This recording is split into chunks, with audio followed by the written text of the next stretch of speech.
Terima kasih Mirsa, masih bersama kami di seputar Bali. Direktorat Res Narkoba Polda Bali mengungkap 55 kasus narkoba dengan 71 tersangka narkoba.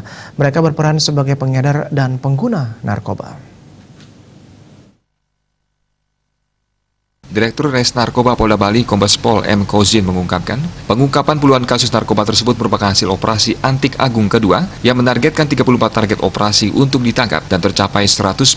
Selain itu juga Polda Bali juga berhasil mengungkap 21 kasus non-TO, 20 kasus narkotika dan 1 kasus kosmetik. Dari 71 tersangka yang ditangkap oleh Polda Bali dan jajaran Polres Sebali, 6 orang perempuan. Barang bukti berhasil diungkap, yakni sabu seberat 390,902 gram, ganja kering 3 kg, ekstasi 240 butir, uang tunai 2 juta rupiah, dan kosmetik 563 buah kotak. Para tersangka yang ditangkap memiliki berbagai peran dan modus dalam mengedarkan barang tersebut, yakni sebagai pengedar dengan modus menempel, bagian dari jaringan, serta pengguna.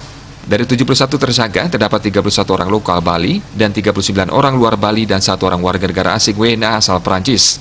Kita mengungkap kasus 55 dengan 71 tersangka.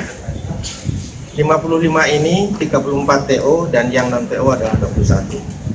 Kalau kita melihat dari modus operandi yang dipakai atau yang dilaksanakan oleh teman-teman kita atau rekan-rekan kita yang di belakang ini, memang bermacam-macam.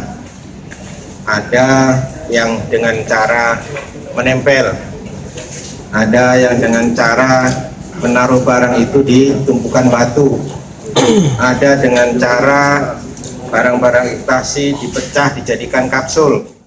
Ditambahkan dari semua Polresta dan Polres Bali, Polresta Denpasar paling menonjol dalam mengungkap kasus narkoba. Perhatian dilakukan pada wilayah zona merah yang menjadi pusat peredaran dan penggunaan narkoba, seperti Sidetape di Kabupaten Buleleng. Rai Swantara, Bali TV.